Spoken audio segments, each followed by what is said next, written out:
Hey, it's Micheline with Fit and Healthy for Yourself, and a lot of people know I'm a big believer of listening to your body. Just because some diets or some nutrition plans work for some people, it doesn't necessarily mean it works for your body.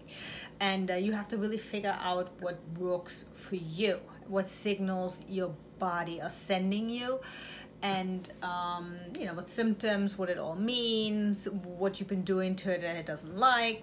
So how do you actually listen to your body? Because we have these things where your body's actually sending you signals in form of symptoms, like there's pain, there are aches, there's maybe a rash that you suddenly get.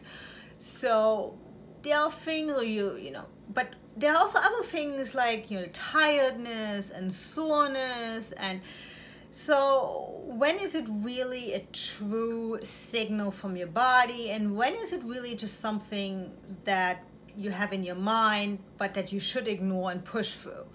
The difference is sometimes tough to tell.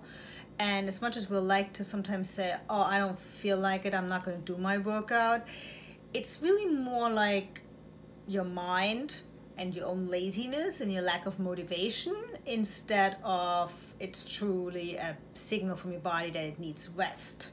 So how do you tell the difference? And that really takes some time, it takes some practice, and it's not going to be an easy task to learn that you're going to just pick up like that. It's basically like learning a foreign language. And unless you tune into it and you keep practicing it, you're not going to learn. So you really have to keep at it. The more you do it, the more you're going to know. So there are a couple things you can actually do to help yourself. So the first thing is you actually have to pay attention. You have to slow down and pay attention to your body.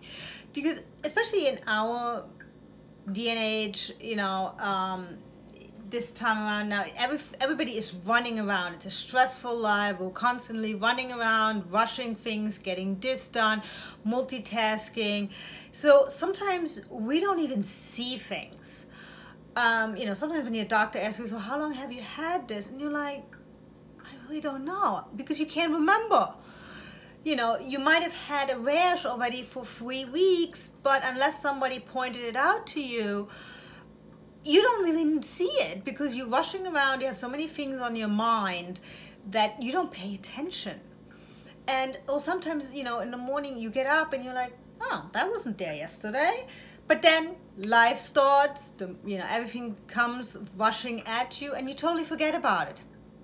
So you kind of have to pay attention, slow down, pay attention, and see what's really going on. Because remember, you only get one of these, you only get one body, and you're gonna have to live with it your entire life. It's not like you can switch it out.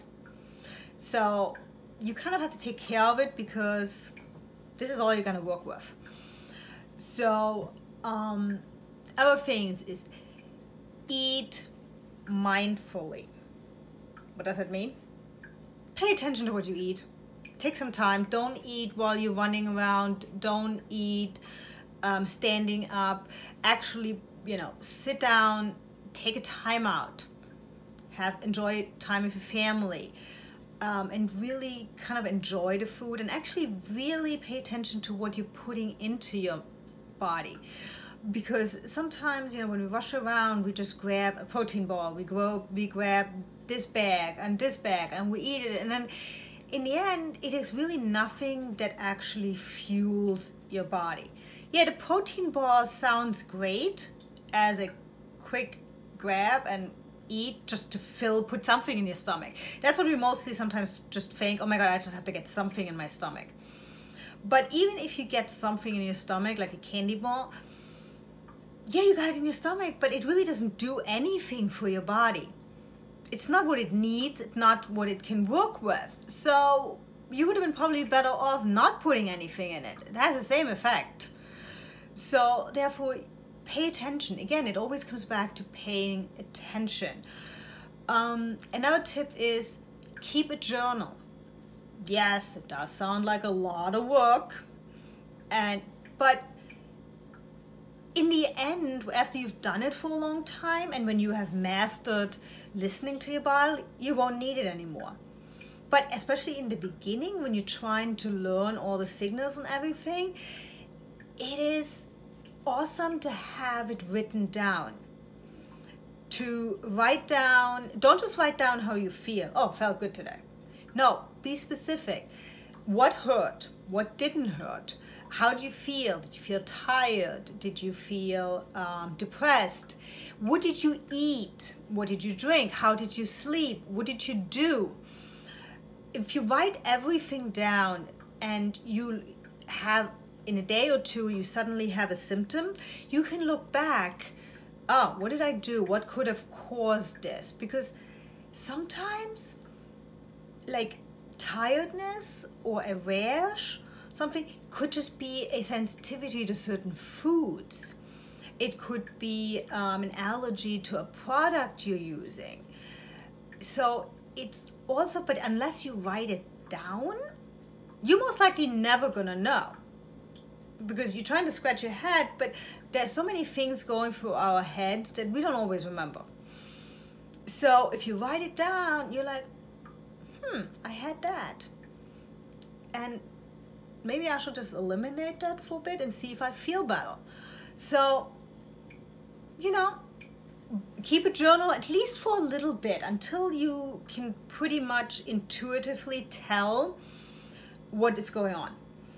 So also, this is another thing. Trust your intuition.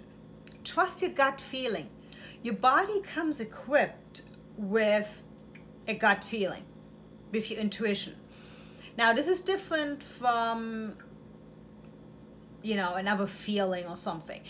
Intuition and a gut feeling cannot be explained. It cannot be reasoned with.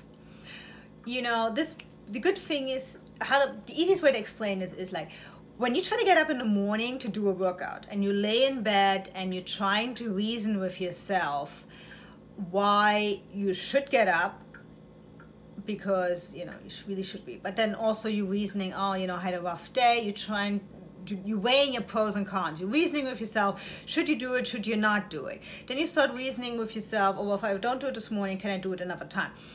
This is not a gut feeling. That's not intuition. Intuition and a gut feeling is when you just know something is right or something is wrong. I one time had a gut feeling that I knew just something was wrong, something was not right, that my tiredness was not sleeping right or something. I just felt it in my gut that something's up. I can't explain it. You can't reason with it. You can't logically explain it. You just kind of know. And sure enough, my gut feeling was right. I was on the verge of a beginning outbreak of my autoimmune disease. So I caught it pretty early this way. But that's why when you have a gut feeling that something's up or that you should rest, that's when you listen. You don't reason with it. You don't have to try to explain it. So, there are certain things like you will know when you have soreness and pain that is a result of a tough workout. You will also know when you have pain and okay, this is not just a soreness or a muscle ache, this is real pain. You will understand, you will get to know what the difference is. In the beginning, it takes a little practice. You will know. So you will know when to push through and ignore it and when to take a rest day. You will know when your tiredness is from being overworked or a tough sleeping pattern, like you haven't slept in days, when you're just better off taking a rest day. And you will know when your tiredness really is just lack of motivation and laziness. You will know. You kind of have to learn to tell. And yes, there will be missteps when you will say, oh, I'm sore, but I am so sore, I'm going to take the day off. But as long as you get on the next day and you keep going with it, that's fine. You will start knowing it. So listening to your body is the best thing you can do, because sometimes someone tells you to do something and you just know it's not right for my body. It's not going to work that way. So, and sometimes a doctor will tell you, oh, there's nothing wrong with you, but you know in your gut feeling something is up. So, listen to your body. You will only be able to tell. You're the only one who can really listen and who will make the right choices. So give it a try.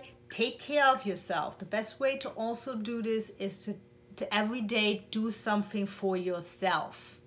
Not for everybody else, for yourself. If that is reading a book, if this is a manicure, if this is just 5 minutes to yourself doing nothing, enjoying a cup of tea, just something to slow down and give your body a little bit of rest and time to itself. Because when you're running yourself ragged, your body is the first thing that will break down, and then it will take a lot longer to get back to it. So take care of yourself, start listening to your body, and hopefully you will feel better. Until next time.